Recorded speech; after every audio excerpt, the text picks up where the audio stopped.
actually,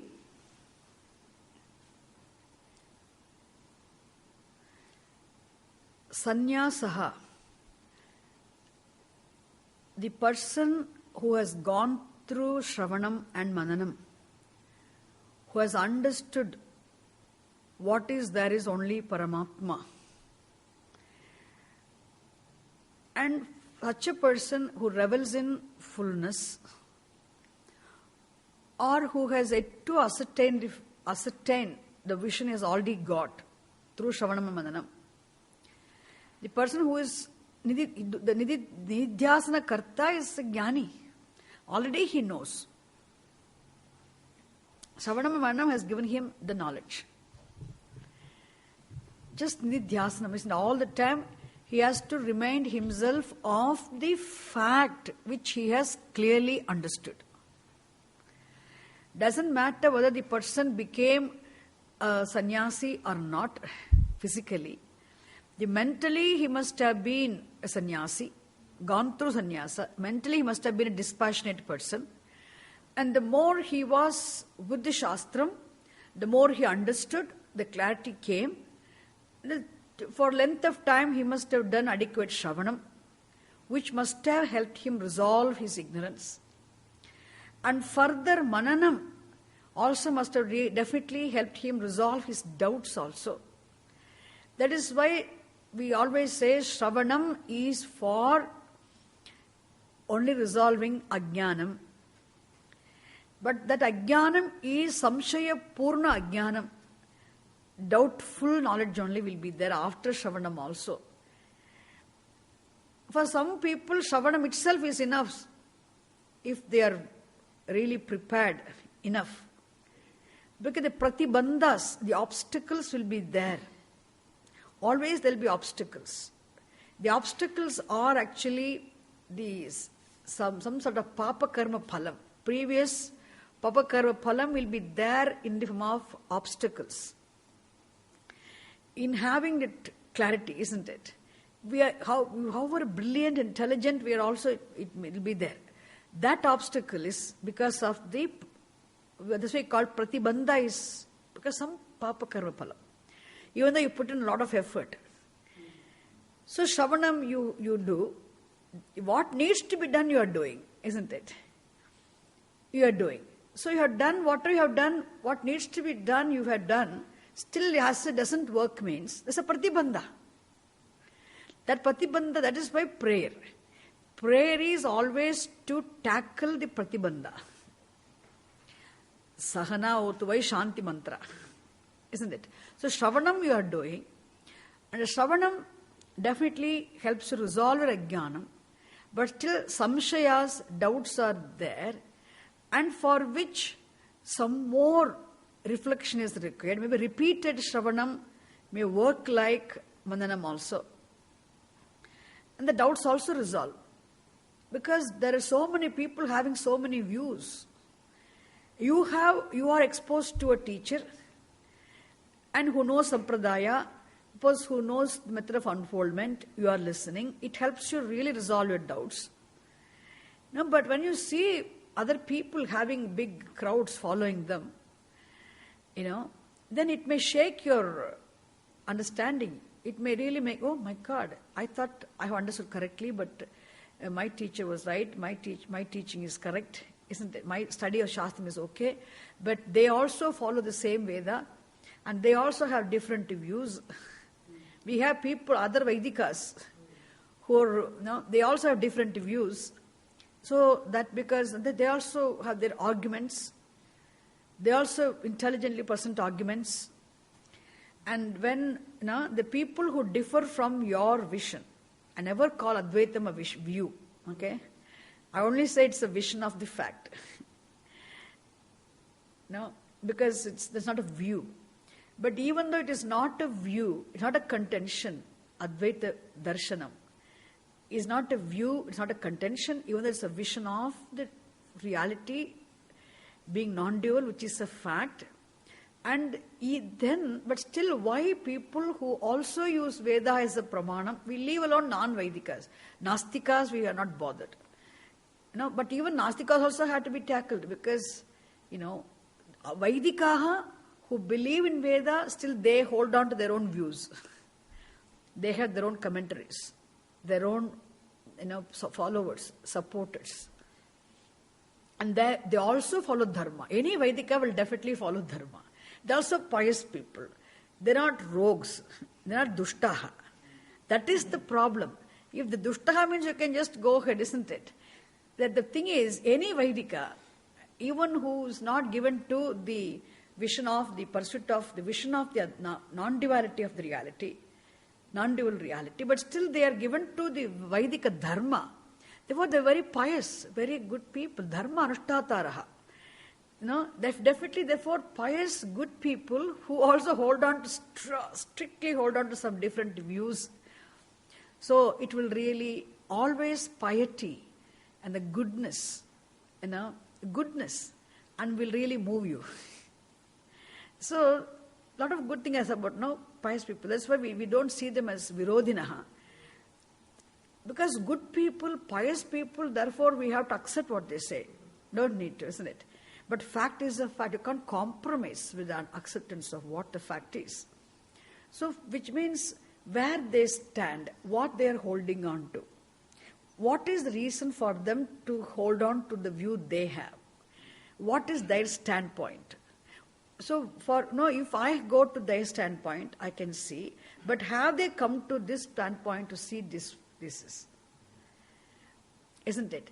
That sort of understanding also, the doubts have to be resolved as well. That is called samshaya nivrittihi, resolving your doubts. So you are 100%, you are clear about this is what the vastu is. Vastu you arrive at as this atma, as your own swarupa. Then there is no other vastu. This is the vastu. And this vastu is secondless, non-dual. Now, because swarupa, that's what vichara. Swarupa vicharaha. We have this statement called swarupa vicharaha. Now, the swarupa vicharaha means enquiry into the nature of the vastu, the reality which you arrived at as your own swarupam. Okay, chaitanyam chitihi, you arrived at. This is what the consciousness is. You understand. Not as aparokshataya. Aparokshataya means not as something which is understood through any instrument. There's no distance.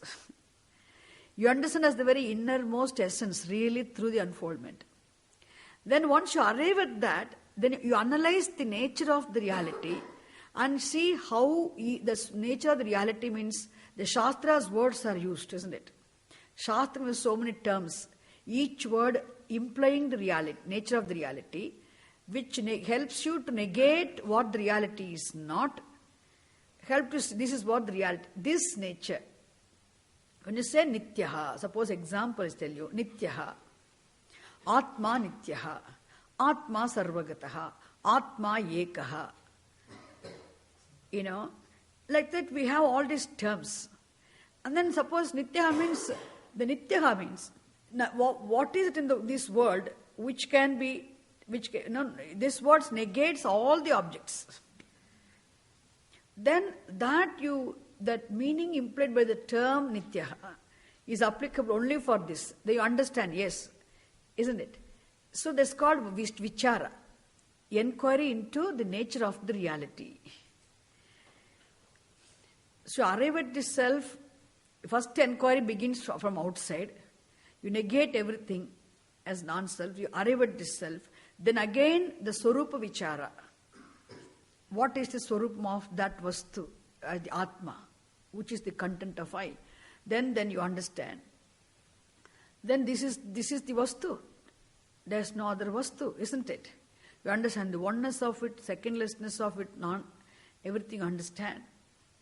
All pervasiveness, how it is all pervasive, everything you understand very clearly. Then you also see other people's views, how they hold on to their own views. You don't hate them, but still you have to see the fallacy, you have to see the limitation in their understanding from what is the standpoint from where they hold on to this particular, their own given view, and for which also they also quote Veda. They also quote Vedanta only. They have their own commentaries also, isn't it? And also then you see that, then you understand, okay, that means my understanding is, okay, their standpoint is this, then you have to see their limitation. That is what is really, making your knowledge strong. Then you come to, and also Avedikas, the non-Nastikas, people who are not accepting Veda as a pramanam, they also hold on to their own concept of truth. One person can say nothing is there, shunyam is there. He may have his own reasons for that. And then I think the Shunyavadinaha are much stronger people. Really speaking, they are very supportive. Sankara feels that he got a lot of things from them. Finally, to establish what he wanted to establish. Very nice. They worked very hard. They're not ordinary people. Shunyavadinaha are not ordinary people. For them to, they also put a lot of effort, a lot of effort to come to, but some point they miss because of the Shruti is not there with them. What is that highest point the human intellect can arrive at in terms of understanding what the reality is, they've arrived at. But they have not arrived at the reality. Why? This buddhi, they used the best, they made the best use of their buddhi. That is the strength, okay? But one thing missed is what? Lacking was Shastra Pramanyam. Isn't it? Shastra Pramanam they missed. If, therefore, using, Shankara was, Ashankara Bhagavad happened to be the, genius. So what happened? He could also see them and see the limitation also, where they went wrong, and he could establish this. He's not his own discovery, it's re-established what is the timeless vision or the timeless scripture Veda, isn't it? So even the Nastika, Astika, Darshina, isn't it? All other different views also being incorrect are having their own limitations and having their own standpoints for them to have such views. And still they have not really arrived at the truth, because again logically you don't accept. Shruti Pramanam is there. Shruti says you never question, and you also use Yukti reasoning. Shruti, Yukti go together here. Logically non-contradictory also. It's not simply mechanically, blindly accepting something here, isn't it? What is the vision of the Shruti is logically also non-contradictory. Isn't it? That is when, that's called Mananam, isn't it? That Mananam is for resolving your doubts. So, Ajnana Nivrittihi Shravana Dwara and Samshaya Nivrittihi Manana Dwara. Isn't it? Even after that, because of the old habits, we'll have our own problems, isn't it? The forgetfulness, all other problems are caused by our old habits. Old habit caused problems will be there in the form of emotional obstacles. Old habit caused problems. They take time again. Then still, sometimes even though clear vision is there, doubt-free vision is there, that knowledge may not be handy, helpful, useful for you to deal with the day-to-day life when you really face problems in life. The knowledge I have got from Shastram, is it helpful for me in facing my situations in day-to-day life? Does it help me remain strong, or do I become weak like any other non-exposed person? A non-Shastra person, a non-Satsangi, isn't it? For me, Satsanga means only Shastram, okay? I don't mean anything else. So suppose we also get emotionally, shattered, and means, does the Shastram help me or not? People also ask, what is the use of your studying Shastram for so many years?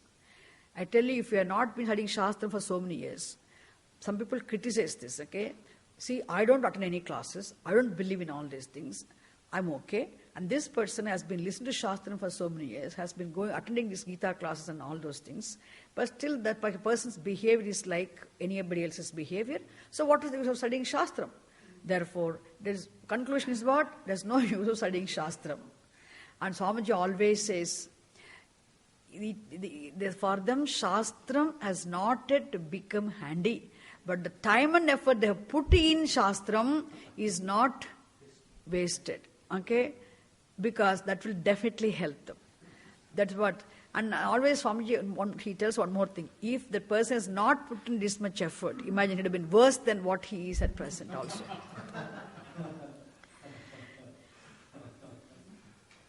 Isn't it? Swamiji used to, for a joke, he used to tell in India, some daughters-in-law go and complain to Swamiji about, not all the time, some mothers-in-law all the time japamala. All the time they're sitting with japamala and doing the japam. With the, counting, the beads are there, all the time with japamala they'll sit and they'll be doing japam. But in spite of all the time, what is the use of doing japam all the time, Swamiji, but still they make my life miserable in the house. Sometimes, rarely some Indian mothers-in-law, some sort of difficult, they give really hard time too. Then Swamiji used to tell them, it seems, imagine, thank God, because of japam, you are able to stay in the house. Otherwise, you can't even stay in the house, isn't it? Which means, we should not take any sadhana, any effort we put in to correct ourselves or to uplift ourselves, to improve ourselves, or for jnanam. It never goes waste.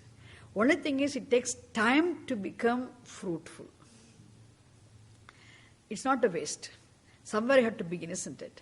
So here, that habitual errors, habit caused emotional problems, and they remain as big obstacle, which really prevent this clear doubt-free knowledge also from becoming effective. That is why Nididhyasanam. So Nididhyasanam is for Viparyaya Nivrittihi. Isn't it? So Ajnana Nivrittihi, Shravana Dwara happens. Samshaya Nivrittihi happens through Mananam. Viparyaya Nivrittihi happens only through Nididhyasanam.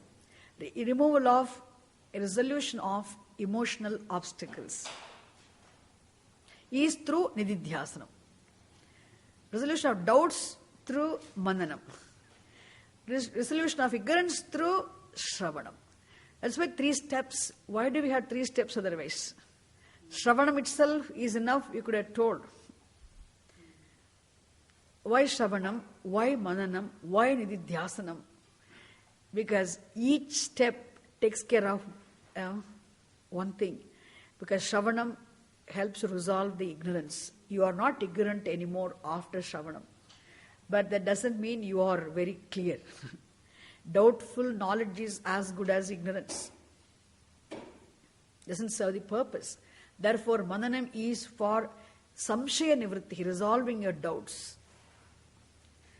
And Nididhyasanam is for Viparya Nivritti, resolve your emotional obstacles. So intellectual obstacles, emotional obstacles. Obstacles in both forms have to be resolved through 2 different steps, isn't it? Mananam and Nididhyasanam. Ignorance, intellectual obstacles, emotional obstacles. Only then you can say, isn't it? Jnanam. Therefore, here, Vidvat Sannyasaha, when you say, Vidvat Sannyasaha means the person who is already aware of the fact, all that is there is Paramatma. And then for him, what there won't be need, emotional needs will not be there. He may be doing physical activity as long as he is alive, as a Jivan Mukta also. Body has to be taken care of, isn't it? Doing the needful. there is no dependency. There's no dependence. Emotional dependence is not there. Emotional needs are not there. Therefore, there's no binding desires also. There's no such thing. Without it, I cannot. That's not there. Okay? Therefore, that is why we say, for such a person alone, we say, vidvat sannyasaha. What else? Naturally, he's sannyasi.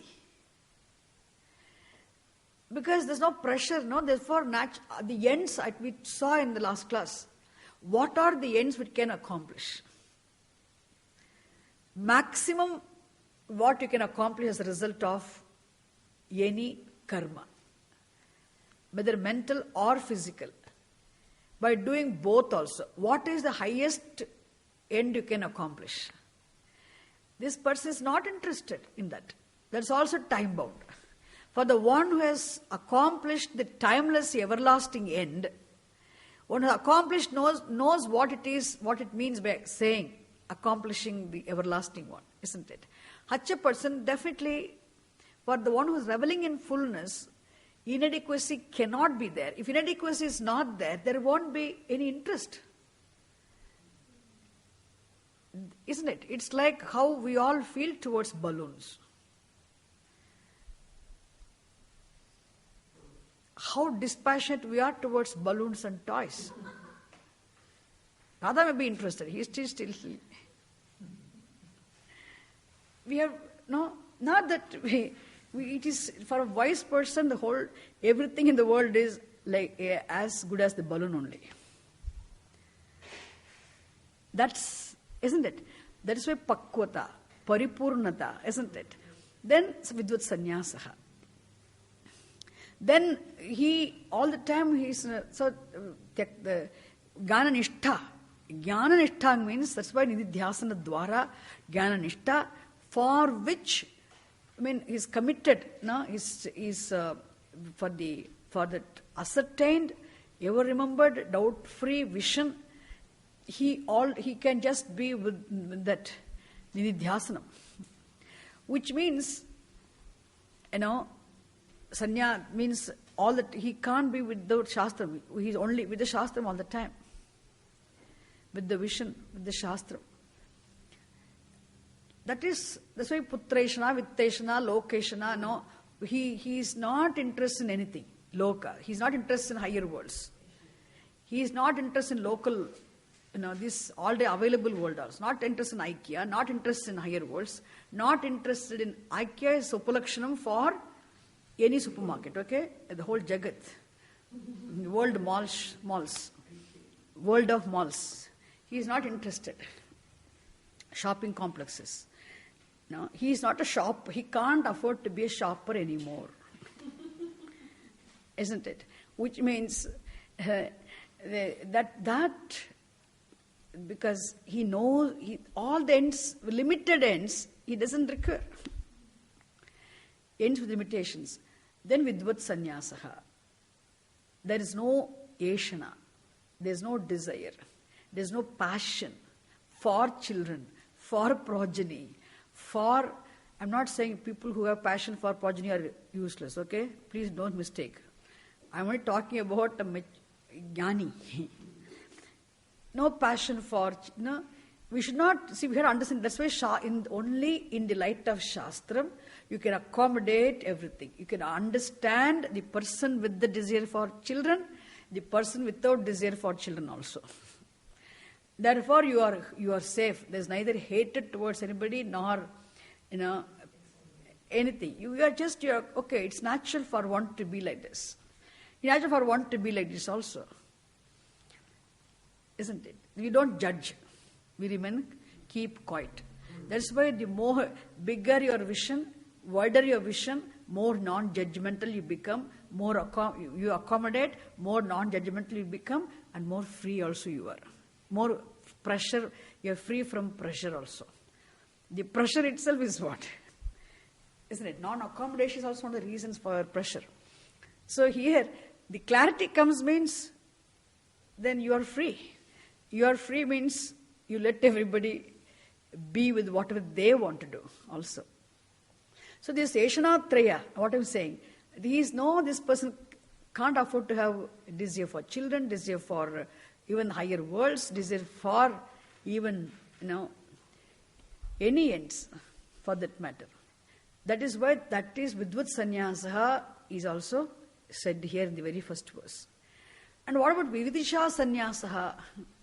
The person who is not yet understood, has yet to attain knowledge. But still this person also knowing the value of knowledge, having Purushartha Nischaya, and having really Tivra Muksha, very firm desire for jnanam and knowledge. Okay, firm desire for knowledge is there, that thirst for knowledge is there, but still, he has yet to understand. Such a person, Vidisha Sannyasa, because he is also not interested in other ends. Isn't it? Then Vividisha Sannyasa. Vividisha. Vividisha also is another desiderative word. Vetum Icha Vividisha. Jnatum Icha Jignasa. Isn't it? Moktum Icha Muksha. Desiderative word. Vividisha means Vetum Icha. So Vividishuhu is the one who wants to know. With the total commitment to the pursuit of knowledge, this person also really takes to a life of sannyasa. Now Vividisha Sannyasi is all still ajnani, but still nishkami. He is ignorant, but still he is free from, he has grown out of, he is also dispassionate. But the jnani, naturally jnani is totally dispassionate. No, for him, after Shravana Mananam, only he needs to only, he can be contemplative. There's a contemplative disposition of the mind. That nothing, the mind cannot be dragged by anything else. Nothing can tempt the mind. Nothing can drag the mind. Why? Mind is not available. Why not available? It is all totally given to Shastra, vision, Shastra's vision. How is it been given? Because that is what Sukham. Isn't it? Greater Sukham. You will go for greater Sukham or simpler Sukham. You go for greater joy or you will go for simple time-bound pleasure, isn't it? It's all Pakkota, isn't it? So this, because Shravanam, Mananam has blessed him with this knowledge means, naturally, and then after having done Shravanam and Mananam, what is there? After Shravanam and Mananam, for length of time the person has done means, sannyas, naturally there will be dispassion. Isn't it? Then a dispassionate person doesn't mean he has hatred towards anything in the world. There is neither hatred neither passion nor aversion towards anything. The one passion is only for jnanam, means not having passion or aversion towards anything else, not being interested in anything else, because nothing in the world really, he's not that can give him what he wants also. He has already got what he wanted. So why should he go anywhere else? You already have got something what you wanted. Then you won't be interested. It's typically like when you go shopping, you go with the intention of buying something. You found it somewhere. And will you be going to again 10 shops? Why should you go? You are intelligent, means you won't be going, isn't it? Once you got what you wanted, then what is the need for it to go? That is why Vidvat Sannyasa. Okay? Having got what he wanted, does not need to go for anything else. As long as you don't get what you wanted, then you'll be really searching for that everywhere. That is Vidvat Sannyasa. Then Vidisha Sannyasa, now this person is very clear, he is also adequately dispassionate, and he also knows it is the knowledge alone which can give me what I wanted. Naturally, he becomes dispassionate towards it. It's a passion for knowledge. Vidvat Sannyasi is all dispassionate because he's got what he needs to get. Whereas Vidisha Sannyasi knows what he wants. Where is it available, he knows. Therefore, he had interest in anything else. That is Vidisha Sannyasi. Okay, for both of them, okay, we say sannyasa, Vidvat and Vidisha. Vividishuhu Vidvat, Vidwan. Got it what I'm saying? Otherwise, karma yoga lifestyle. There's no choice. No choice. That is why the whole thing is, even after jnanam, should I do karma? That is the big thing, isn't it? There are many people who hold on to this view, we have to do karma even after jnanam for moksha. And they want to combine karma in the form of physical activity or in the form of upasana, mental activity, with the jnanam for as a means of moksha. This is what Shankar Bhagavad-pada condemns everywhere. The most favorite thing for him is condemning the jnana karma samuchayavadi. That is his. Why? Because then you, isn't it? It won't be, because even for that you need a clarity. For one to say you don't need anything other than knowledge for moksha. Knowledge is enough. But that knowledge requires preparedness, isn't it? Otherwise, knowledge is not possible. For preparedness, you do live this life, live the Vedic way of life, and live a disciplined life. Isn't it? Veda enjoined life. Or this is the way. At least know your duties, do your duties in conformity with dharma. That's the only way. No? So dharma anushtanam emphasizes so much. Without dharma anushtanam, whatever you do, that becomes animalistic behavior. With the dharma governed means, you're taken care of. Dharma protects you. That's why we say dharma rakshanam means what? Dharma rakshanam means if I follow dharma, that is dharma rakshanam. Then because I follow dharma, then I become disciplined, that is dharma, mama rakshanam. Okay, dharma protects me. Dharma rakshati rakshitaha. Okay, dharma protects only if it is protected. If dharma is not protected, and dharma cannot protect you, you will be unprotected. Protection means what? How does the dharma protect me? Just making me disciplined. Makes me disciplined. Dharma, protecting dharma implies living dharma. Living dharma means following dharma. The only way initially to protect myself. There's no way of protecting myself straight away. Jumping to jnanam without following dharma is not at all possible. Because that prepares, isn't it? So mental discipline, isn't it? The pure agitation-free mind is required for even shastram to be, shravanam to be effective, mananam to be effective, nididhyasanam will be possible. Only if, the basic preparedness is there. That is why dharma rakshana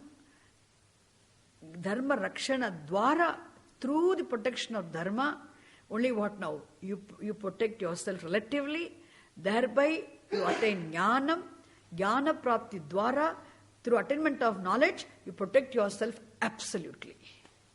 There is no protection other than, dharma protects, knowledge protects. Dharma protects relatively, jnanam protects absolutely. Otherwise, don't seek protection anywhere else and anything else. That is what the unprepared, the sakami, being sakami is not a wrong thing. You can be sakami means the one with the desires. Being desirous, having desires, being passionate, having passion for things is not a papam, isn't it? Shastram says only ajnanam, it's only immaturity. That is why you can't become overnight mature person. Any seed takes its own time to become a sapling to seedling and sapling and grow into a small plant and grow into a big tree and then grow into a huge trunked, multi-branched big tree which can give shade for so many things. No? It takes years. The same way every individual also, from being a Sakami, you have to grow slowly.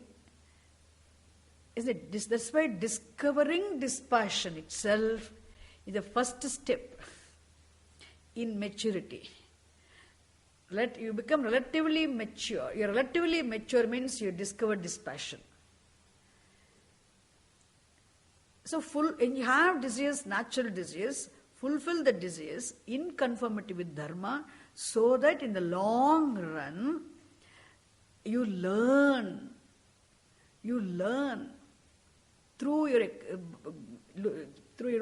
by your own experiences. If you don't live Dharma, then you can never learn from your experiences. You can have some experience, but there's no learning there.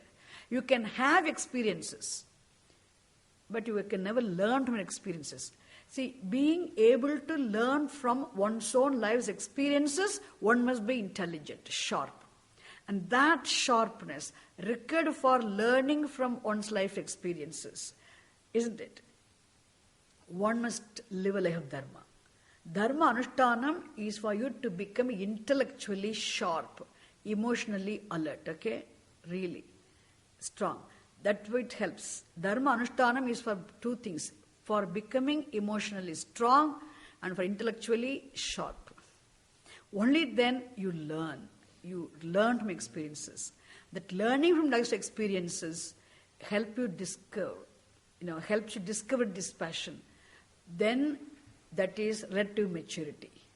Then as a relatively mature person, then your passion for knowledge helps you attain knowledge, and through knowledge you become absolutely mature. Isn't it? So if we remaining from being immature, overnight you cannot become absolutely mature directly. Isn't it? You have to become relatively mature first. Then you can become absolutely mature. Isn't it? That is what I told long ago, the verse. I don't know whether you all remember that verse or not. Even the Shastram is a very simple verse. Everybody quotes this. Janmana jayate shudraha. Karmana dvija uchyate. Veda pathena vipraha syat. Brahmano brahma vedanat. There the word Brahmana is used to mean a person who is absolutely mature. That means he cannot mature anymore. That is absolute. What is the level of maturity one should reach? How much one can mature, isn't it? Emotionally. So he says Brahmana. Brahmana Brahma Vedanat. So who is that absolutely mature person known by the term Brahmana? Absolutely mature, most mature is the Brahmana, otherwise not. And Brahma Vedanat, only through the knowledge of the reality. It is the knowledge of the Parabrahma, absolute reality, which makes one absolutely mature. That person is a Brahmana. But for him to become absolutely mature, he must be relatively mature. Which means he must live his life as a Vipraha. Vipraha is more mature person. More mature means what? He is living a life of Dharma, enjoined by the Shastram, knowing why he should live a life of Dharma. Isn't it? Only this person, knowing why he should live a life of Dharma, what will be the loss if he does not live a life of Dharma? What will be the gain if he lives a life of Dharma? Knowing the value of Dharma, when he lives a life of Dharma, he is called a Vipraha. He is more mature. Vipra Shabdartha, isn't it? Then who is the one who can live his life of Dharma, knowing why he should live a life of Dharma? The only who first already started living a life of dharma, not even knowing the value of dharma. He is mature. He is not more mature, the most mature, he is mature. At least the person he lives the life of dharma. How does he live a life of dharma? Not knowing the value of dharma. Because he is looked after by elders. That is where we all, because there is a time when you cannot understand the value of dharma. But still you have to live a life of dharma. Living a life of dharma will help you understand the value of dharma. So living a life of dharma, understanding the value of dharma will help you accomplish the ultimate. Isn't it? That is why we say Upanayana Karmanantaram. Yajna Upavita Karma. After the Upanayanam ceremony, after the initiation to study of the Shastram, no, that day onwards the person starts. No, there's no discipline. What does a child, 7-year-old, 9-year-old will know? No, the parents nicely, they know how to pet him, pamper him, pat him, backstroke him. So they'll cuddle him. No, they do all those things and somehow make him do what they want him to do. Isn't it? Even a child has taught. Trikala Sandhya Vandanam, 3 times, Samidha Dhanam, all karma, ritual, religious life. Religious life. It becomes discipline. First of all, he becomes disciplined. Get up in the morning, do this in the morning. It's all discipline, isn't it? More a discipline.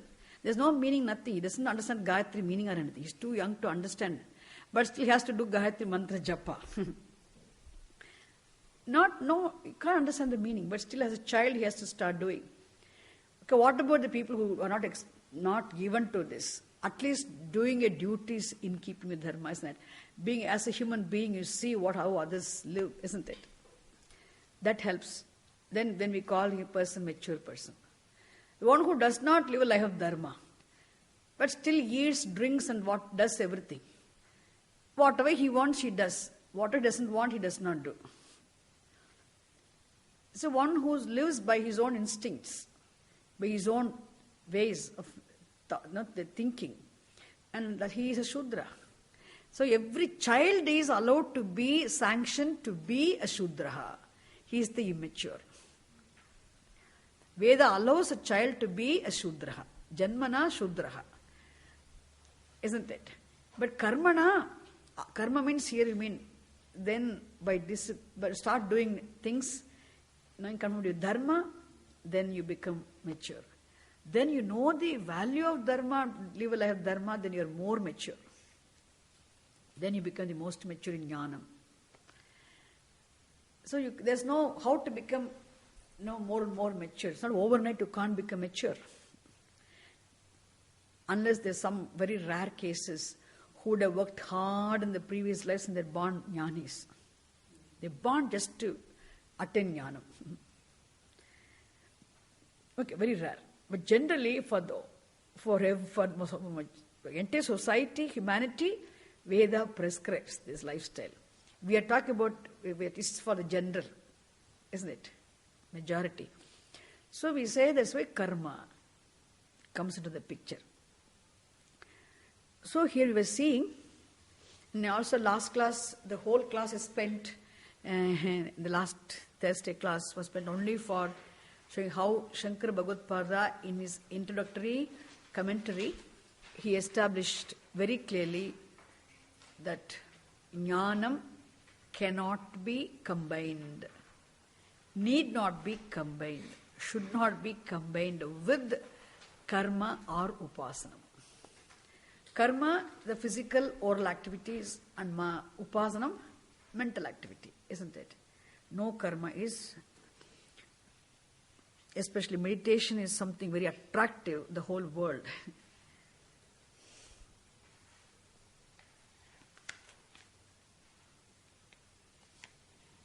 Okay, we already saw 9th verse. Yeah, and then there, let me tell you briefly before I go to the next verse. The 9, 10 and 11, these 3 verses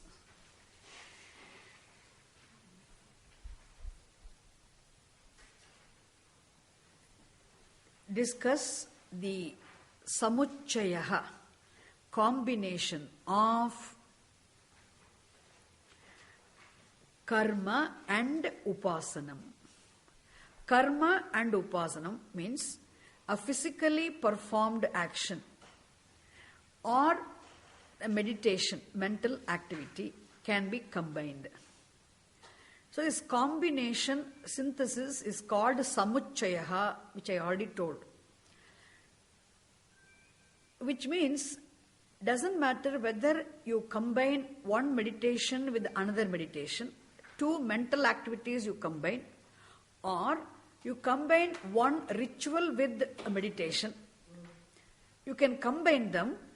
No, you can, the samuchchayaha itself is possible only if both can independently produce results. Individually should be productive. If a karma by itself can produce result, no? Then if upasana, meditation also can produce a result individually, then such individually, independently result giving, result productive karma or upasanam is called angi. So two angis can be combined. Okay, that is what we said. So here the first three verses talk about the combination of this upasanam and karma. Karma, upasana, samuchchayaha is discussed. And the big discussion we had was on actually the word vidya is used for upasanam. You should remember the word vidya, that is why in English translations, the word vidya is translated into knowledge. With our own limited understanding, if we go, we'll go wrong. The word vidya has two meanings. One is what? Actually, Atma Jnanam or Brahma Jnanam. Knowledge of the reality, knowledge of the self. Other meaning is what? Devata Jnanam. Meaning upasana, meditation. Devata Vishaya Jnanam means meditation. So upasanam means meditation, mental activity. And the vidya, the word vidya has these two meanings. Which meaning should be taken here? That's what the big argument Shankara has to, because when he writes commentary, and he has to make it very clear, this word vidya, which also means self-knowledge, in this context, it means only upasana, meditation. Okay, therefore, here, that's what is discussed here. So, 9th verse, 9th, 10th and 11th, all the three discuss only karma, upasana, samuchchayaha. Synthesis of the combination of karma and upasanam. Karma, you can take it as a ritual, okay, which is a physical activity, which involves a physical activity. Upasanam is meditation. We don't need to worry about all those things, but for you to have an idea of how the Vedic society would have been, isn't it? Just understanding, I'm giving all these things. I want you to know more about it. Okay. So first verse does not say anything much. The 9th verse only condemns the individual performance of karma or individual practice of upasanam. Individual independently practicing upasana means what? If a person performs only ritual, does not combine it with the meditation, upasanam, then that result will be very limited result. Isn't it? So similarly, if a person practices meditation, he follows some upasanam prescribed in the karma upasana kanda, but he does not perform any ritual, means he only does that, isn't it? So it is definitely, whether you perform one ritual, still it is productive. It is useful only. It is not a waste of time. You perform a ritual, whether you practice meditation individually, it will give you limited result. But still, sometimes Upanishads, they want to want us to combine both. Because samuchchayaha, combination, if you combine both, and then it will give you better results. So to help you enjoy better results, to make you do both, Isn't it? Because it takes care of meditation also, you practice, no? It contributes for your even personality development also, in terms of clarity, in terms of steadiness, etc. So make the person do both and enjoy the benefit of both, better benefit. It has to make it sound important, isn't it? To make that, here now it condemns as though it is useless. It's not really useless, okay? That's why I said it's exaggeration. If you say the person who performs only karma will enter into blinding darkness. The person who practices only meditation, follows upasana, will go to greater, worse, isn't it? Much more darkness. Blinding darkness. Means what? How can the Vaidikam karma do such a bad thing for a person? No. It's only exaggeration. Condemnation is not for the sake of condemning, for highlighting the greater importance of the combination. Samuchayaha. That is why I told you, remember this word, nahi ninda nyayena. Ninda is not for criticism or condemnation, is not for the purpose of condemning, but for, praising something else. To praise somebody else, I had to, one person is condemned. It's not actually, intention is not to condemn this person. Condemning this person is not the intention. But to praise other person, sometimes we condemn, isn't it? Like that here also, that is what is andam tamaha, means don't take very seriously. Andam tamaha pravishanti. I also told you all those things in the class, isn't it? It's an old lesson. Okay, let's go to the next lesson now. Yeah. So, andam tamaha pravishanti ye avidyam upasate. And see, again, the word avidya, please be very careful. In the 9th mantra, the word avidya means karma. That is why in this Ishavasya Upanishad, every word gives completely different meaning. Literally, the word avidya means ignorance. Isn't it? Avidya also means here prakriti. But here the word avidya means karma. Ye avidyam upasate means those who give importance only for performing a ritual, and those only perform ritual, which means the whole focus is on performing karma alone. They do not pay any attention to upasanam at all, isn't it? They ignore upasanam. Such people enter into blinding darkness. They go to narakam. Really nothing, it's not real, okay? But what does it mean? For you to understand, okay, which means you leave it, you'll go for samuchaya.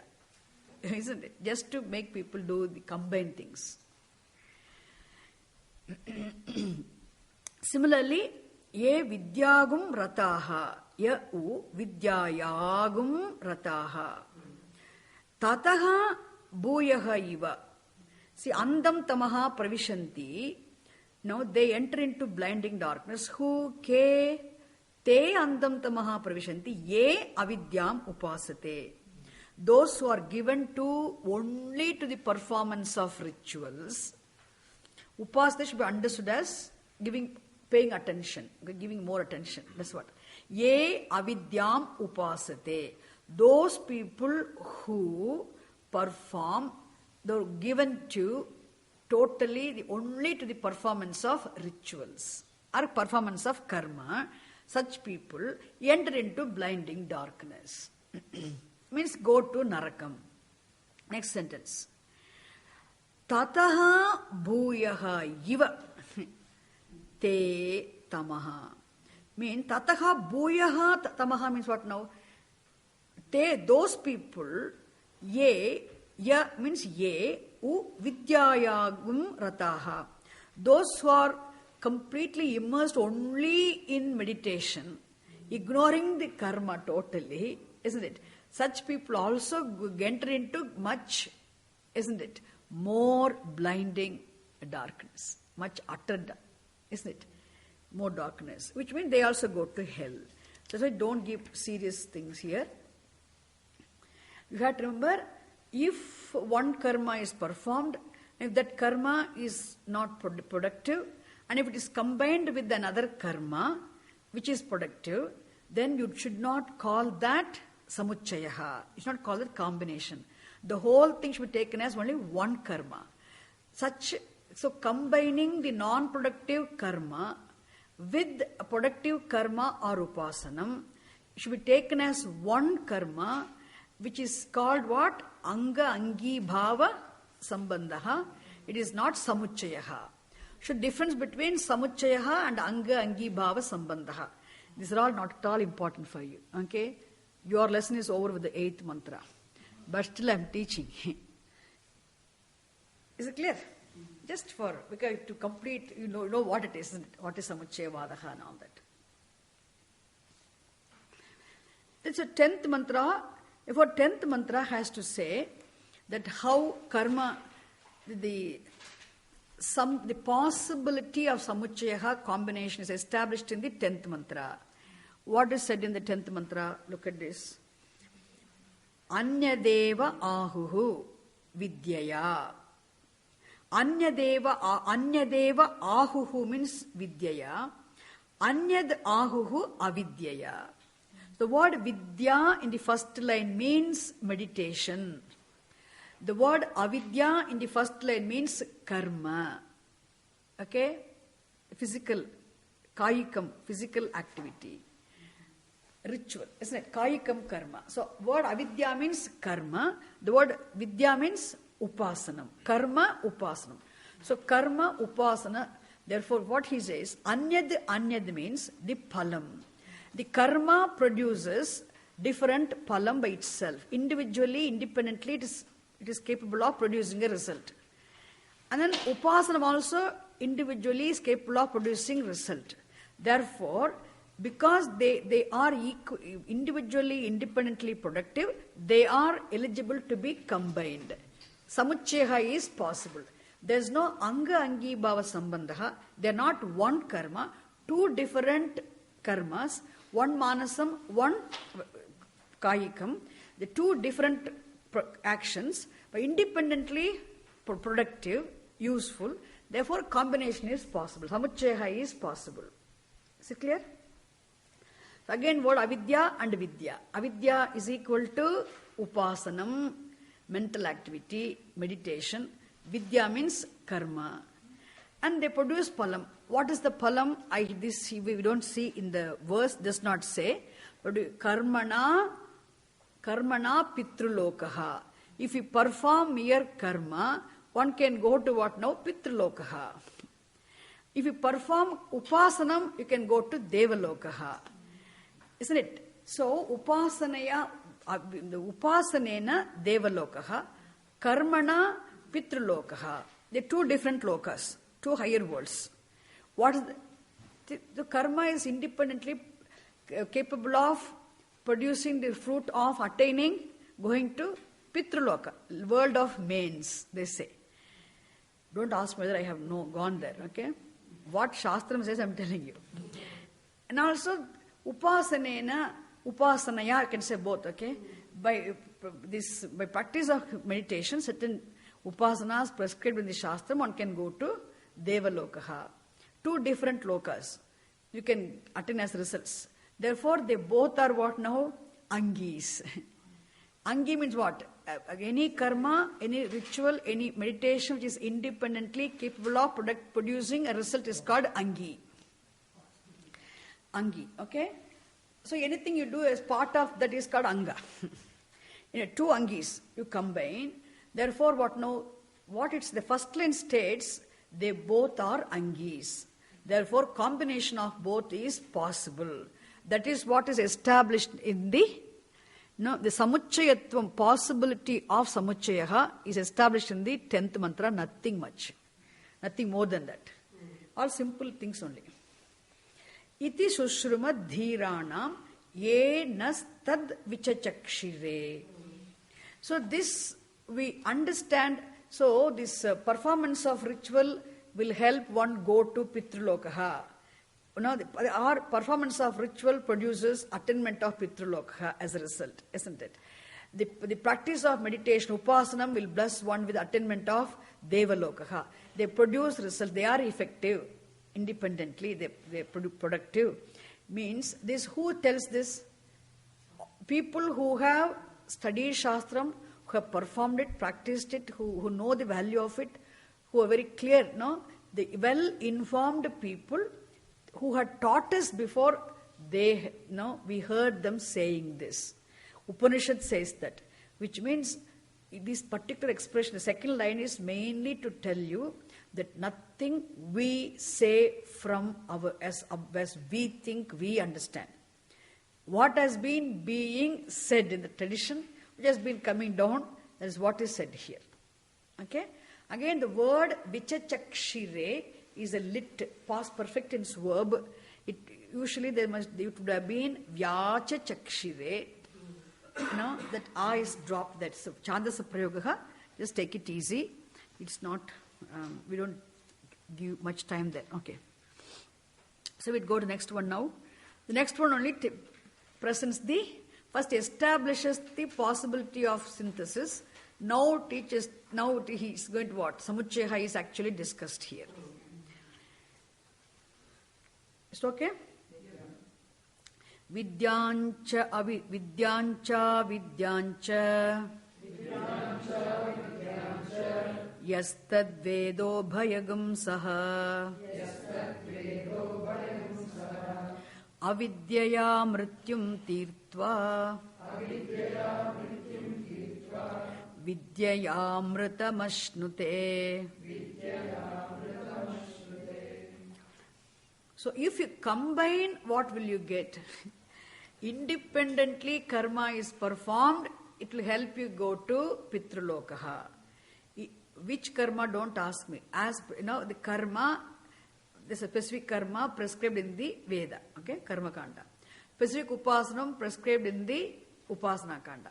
If you practice that, then as a result of which, as per the instructions, as per the injunctions, as per the stipulations laid by the Veda, if you practice, then definitely you'll go to Devaloka. That's the result, isn't it? But now what he says, if you combine both, what will happen as Samuchayaha? That is said here. Vidyancha avidyancha. Again, karma and upasanam. Avidya means karma, vidya is upasanam. If you combine, yaha tad veda. The one who, yaha means he who, Veda means knows. Literally it means knows. But here Veda implies one who knows, thereby one who follows. Veda implies what? Janati jnatva anutishtati api. One who knows and one who follows as well. One who understands, isn't it? Yaha, one who knows, this means one who follows these two together, combines the karma with the upasanam, combines the ritual with the meditation. Ubhayagum, so saha comes. The word is saha, together. The word saha is used in two meanings, two sense. One meaning is along with. Along with. One meaning is together.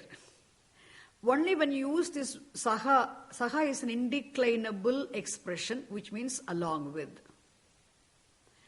Now, Narmadaya saha bead agachati. Bead comes along with Narmada. Saha. It's along with, it means then you get to use the third case. The saha should go with the instrumental case, isn't it? Suppose otherwise, it simply you said together sense if you use, you don't need third case. The vidyancha, avidyancha, saha. Or you can say bead narmadacha. Narmadacha, no, bead narmadacha, saha agachataha. Then which means you don't need to use the instrumental. That's what I'm saying. Saha means so it is used in the sense of together. Anyway, so sal unwanted, not necessary. Don't worry. But I had to tell them. I had to tell all these things. So ubhayagam, saha, yaha, vidyancha, avidyancha, ubhayam, saha, veda. Got it now? one who knows both together, one who follows both together, combining them with one another. Avidyaya mrityum tirtva vidyaya amritam ashnute. This is the lesson. I have come to the present class. Till now I was in the old class. Avidyaya mrityum tirtva. So avidyaya means by karma one gets the benefit of mrityu taranam, crossing over mrityuhu. What does the word mrityuhu mean? First one crosses over the mrityuhu, then vidyaya, as a result of meditation, one attains amritam. Two things happen. One is mrityu taranam first, then attainment of amritam. So what does the word mrityu taranam mean? Crossing over mrityu means what? Attainment of immortality means what? Because these words are used in the context of karma, it is not moksha. Understand very clearly, because always again big argument comes. The word mrityuhu, mrityum tarati, means one crosses over death. Literal meaning, mrityuhu literally means death. One overcomes death means what? One becomes, again next says, then one becomes immortal means what? Here mrityu taranam, mrityuhu implies, Shankar Bhagavad says in his commentary, swabhavika karma jnanam. Swabhavikam karma, swabhavikam jnanam.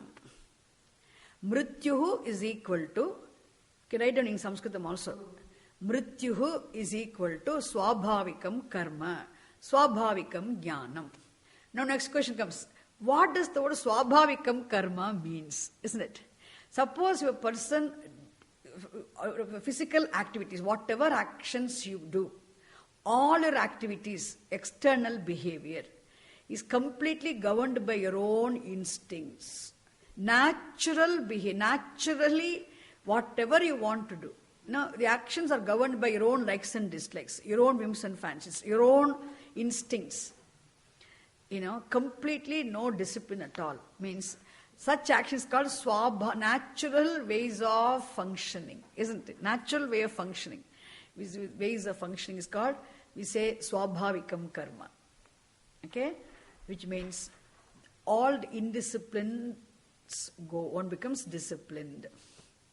The improper actions become proper actions. The actions are not governed anymore by one's instincts, but by one's knowledge of right and wrong, dharma. Isn't it? That's called a mrityu taranam. Earlier I said how one's behavior, isn't it? One becomes, from being a Shudra, one becomes Dvijaha, and from here a Vipraha. Isn't it? We can understand now how one becomes, from being indisciplined, one becomes disciplined. From being instinctive, one becomes dharma-governed behavior. The person of dharma-governed behavior. Isn't it? He becomes called Mrityutan, one minute. Another thing, not only external life, there's an inner life also we have, isn't it? Mental life also is there. Bahya Jivanam, Antara Jivanam, we had two lives actually. Externally, I may look clean with all vibhuti and all, wearing saffron and all, and can sit here. But internally, what type of thoughts I entertain? Swabhavika vritti pravahaha, means there's a constant flow of naturally arising thoughts. Unfortunately, we have no say over thoughts, isn't it? External actions, at least our desires arise, we can manage, use your willpower, use your knowledge of right and wrong, you can manage, isn't it? So, this karma, we are involved in this karma, means the performance of karma definitely makes you disciplined, makes you righteous, makes you, subtle-minded.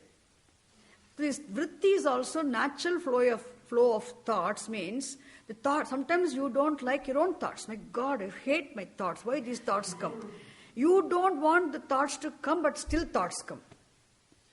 Isn't it? This is what helplessness. And how to, but as a Vaidika, Vedika, as a person who has surrendered my life, surrendered my will, my thing to Shastram. Shastra Sharanam. I have attained Shastra Sharanagati means what? Handed myself to Shastram. I just live what Shastram tells me to do, isn't it? I live a life enjoyed by the Veda Shastram.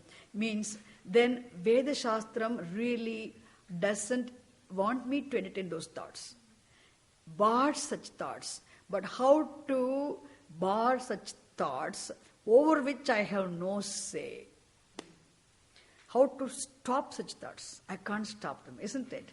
That is why Upasanam helps you manage such thoughts, and slowly it bars such unwanted, unnecessary thoughts. Not Upasanam, sorry. This by itself. The karma itself helps you. Okay? Avidya, here the karma, the performance of karma helps you manage your external behavior, internal thoughts and also external behavior, isn't it? Inner life, external life, both life becomes disciplined. So swabhavika vrittis, the thoughts, naturally flowing thoughts, unwanted thoughts, they become slowly resolved. They're taken care of. That is why karma helps. Avidyaya mrityu taranam is equal to disciplining one's inner external life of activities. Mental activity, physical activity, both. Mentally arising thoughts, naturally arising thoughts, and physically performing actions. They both become managed and disciplined. That is the result of performance of ritual, which is said to be mrityu taranam. And here for people who are not living the Vedic way of life, who are not totally, even Indians are not living 100% Vedic way of life, okay? There's no, but generally what I want to understand here, how to see the relevance of the meaning of this sentence for people like us. See, if a person, if you are following Vedic way of life means, not even though not 100% or 50% or 60%, at least somehow I can live a lifestyle which is very close to this teaching means, if you understand how a real Vedika would have lived in the Vedic period, or even now, the proper Vedikas even know how they live. That is why the whole day, if karma means what? Every karma means not just the ritual, performing fire ritual alone. They bring in Bhagavan in everything. Begin the day with the prayer. Early morning, when you open your eyes itself, first think of ritual. What is the ritual? Praying is the ritual. Prayer is ritual. Or worship is ritual, isn't it? That's how it becomes, karma begins. First, even opening your eyes also begins like this. That's why you don't need to do the same thing, but you can know how for him, how Karagre vasate Lakshmihi, Karamadhye Saraswati, Karamule tu Govindaha, Prabhate, Karadarshanam. The day opens means begins with the prayer. Nothing, don't allow it. Before something else comes, before the star news comes and falls, who shot whom, okay? Or paper news, the paper, I see the papers, really, I feel so sad when you see papers all over rolling, this country. Yeah. So much of such a waste. What is that? All the paper news, early morning news, somebody raped somebody, somebody got killed, somebody looted. This is the news, no. That is what is the karma, okay? So day begins with the prayer. And then you put your foot down from the bed, Parvatas Tanamandale, Padas Parsham Kshamaswame. Every small bit. And even for brushing, we have mantra. Why? Because we don't have brush. We only neem stick for a brush. And steal the stick. I had to pray to the stick. Please protect my, teeth. Help me. Okay, daily. There is a mantra for brushing. Before you do, not big mantra, there's a prayer to the stick also. There's a prayer. Every small action has a prayer, isn't it? And a snana mantra we have. For snanam, for bathing there's a mantra, there's a prayer. Brushing is a prayer. Eating, of course, there's a prayer. And before eating, we offer it to Bhagavan also, then start. Which action? Regular, this all karma. Karma means not only Agnihotram alone. Of course, Agnihotram, the proper fire ritual, Vedika is supposed to, Grihastha is supposed to do. What I'm saying, how the day, there's no time, which means until the whole day, isn't it? And if you're living means for everything, there's a lot of time, there's a time consuming. No, you're kept very busy, engaged. And Grihastha means your children also, isn't it? See how busy, there's no time for any wrong thinking, isn't it? That's why mechanically you don't think anything else. Busy with the household work and things, so busy, there's no karma, keeps you, not mere mechanically you are not doing. Consciously you are doing what you're doing, your duties. Consciously you are doing, focused you are doing, attentively you are doing, whatever you are doing, that takes care of what now? So you know the purpose of whatever you are doing. Therefore, you see that there's no adharma involved. There's no mechanical behavior. And even if something else is, there's a prayer comes, isn't it? Somehow prayer is there. So the whole days, the karma you keep really keeps you so engaged and packed, isn't it? So there's no dharma, isn't it? Adharma anushthanam is not possible. Dharma, transgressing dharma is not possible. This karma helps you live dharma. Isn't it? Live dharma, not mechanically, because it's also keeps you disciplined. Then that's called mrityu taranam here, which is relatively crossing over death. Otherwise, you are killing yourself. You don't follow dharma. I don't do what is to be done. Simply sitting lazy, idle, not knowing what I'm doing or doing something mechanically because I know that how to do. Mind is somewhere means no, it's not attentively, alertly, consciously done means no, you can just go and do something physical work, but mind can be elsewhere also. Don't do it, isn't it? Don't do any adharma, which means because more really, subtly it works. That's called mrityu taranam. Relatively protecting oneself from death. It's not killing, isn't it? Really, otherwise don't look out, you're killing yourself. Mrityu taranam. Then, vidyaya amrutam ashnute. Vidyaya amrutam ashnute means what? Devatatma praptihi. Devatatma praptihi means by practice of meditation. Amrita means not, it is not, again, is also not nitya muktihi, here apekshika amritattvam. Relative, as a result of this, one can remain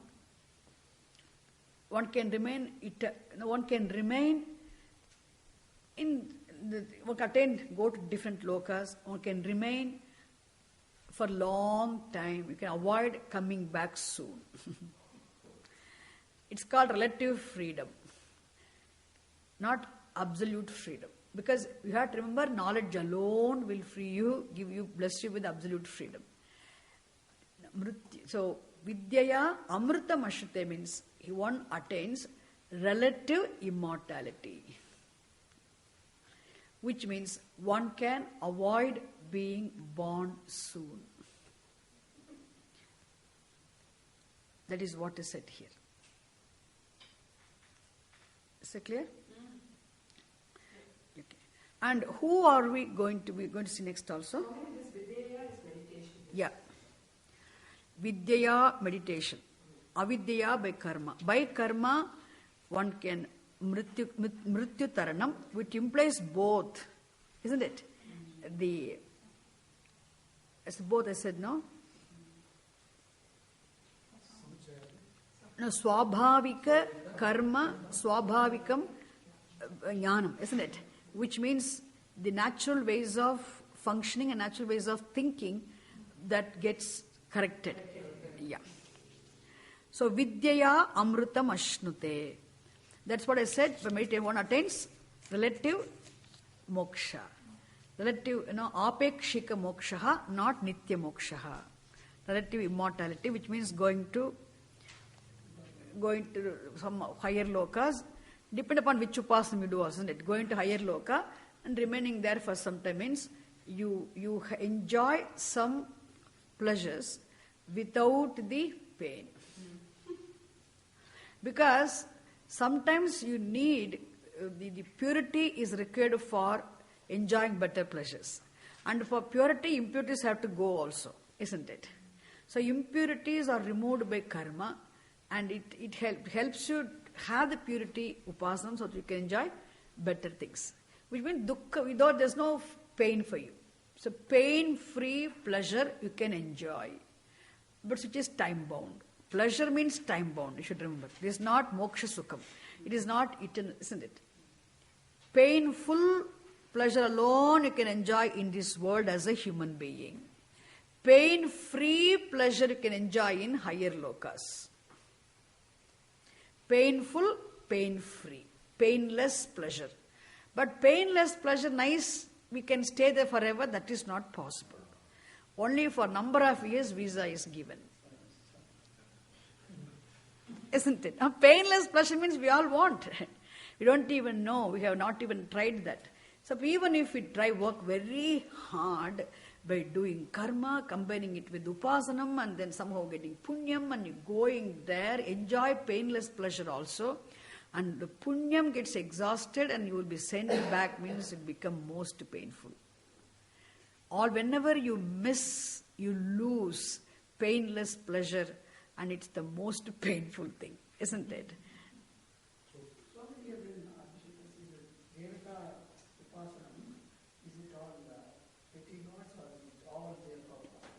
No, mainly Hiranyagarbha. We're going to see that later on.